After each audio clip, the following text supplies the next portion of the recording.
मेरठ में सोमवार को ईद की नमाज शांतिपूर्ण तरीके से संपन्न हुई, लेकिन नमाज के बाद कुछ युवक पोस्टर लेकर सड़कों पर आ गए। पोस्टर पर लिखा था कि शिवरात्रि का त्योहार सड़कों पर मनाया जाता है, कांवड़ियां सड़क पर निकलते हैं, रामनवमी यात्रा भी सड़क पर निकलती है और दिवाली पर पटाखे भी सड़क पर फोड़े जाते हैं, लेकिन केवल मुस्लिमों को सड़क पर नमाज पढ़ने से रोका जाता है। इन युवकों ने होली पर नमाज का टाइम बदलने को लेकर भी विरोध जताया। हालांकि कुछ देर बाद ही पुलिस ने विरोध कर रहे युवकों को वहां से हटा दिया। आपको बता दें कि प्रशासनिक अधिकारियों ने सड़क पर नमाज पढ़ने को लेकर स्पष्ट किया था कि अगर किसी ने सड़क पर नमाज पढ़ी तो उसके खिलाफ मुकदमा दर्ज किया जाएगा, साथ ही उसका पासपोर्ट भी निरस्त कर दिया जाएगा। प्रशासन की इस कार्रवाई को लेकर मुस्लिम समाज में भारी रोष है। लोग सरकार और प्रशासन पर भेदभाव का आरोप लगा रहे हैं। मेरठ के सिवाल खास कस्बे में नमाज के बाद मुस्लिम समाज के दो पक्षों में कहासुनी के बाद मारपीट हो गई। दोनों तरफ से पथराव हो गया। दोनों पक्षों से बड़ी संख्या में लोग आमने सामने आ गए। मारपीट और पथराव में कई लोग बुरी तरह से घायल हो गए हैं। सूचना पर जानी थाना समेत कई थानों की पुलिस मौके पर पहुंची। घायलों को अस्पताल में भर्ती कराकर आरोपियों की तलाश की जा रही है। एसपी देहात ने बताया कि 5 आरोपी गिरफ्तार किए गए हैं। थाना क्षेत्र जानी अंतर्गत सिवाल खास एरिया के रहने वाले नाजिम और जाहिद नामक 2 व्यक्तियों के बीच में एक मामूली बात को लेकर कल शाम को बाजार में कहासुनी हो गई थी।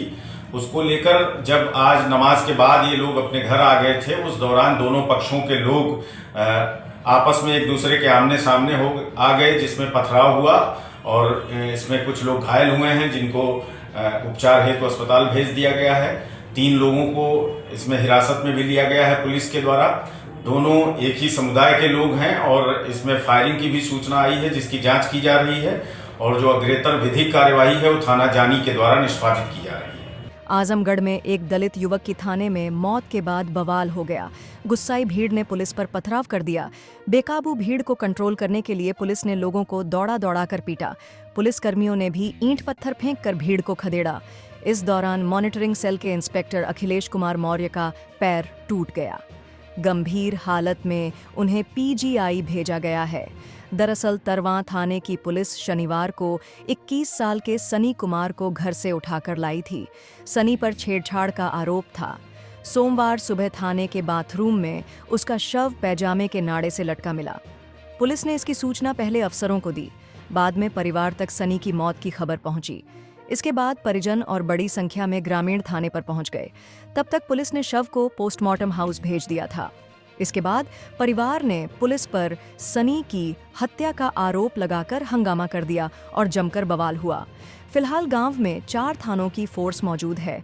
मामले में एसएसपी हेमराज मीणा ने तरवां थाना प्रभारी कमलेश पटेल, एक दरोगा और एक सिपाही को सस्पेंड कर दिया है। मुजफ्फरनगर के शाहपुर थाना क्षेत्र के कसेरवा कल्याणपुर मार्ग पर बीती देर रात पुलिस और गौक्षों के बीच हुई मुठभेड़ में 3 शातिर गौक्ष घायल हो गए, जिन्हें गिरफ्तार कर लिया गया है। बदमाशों के कब्जे से अवैध हथियार, गौमांस और गौक्षी के उपकरण बरामद किए गए हैं।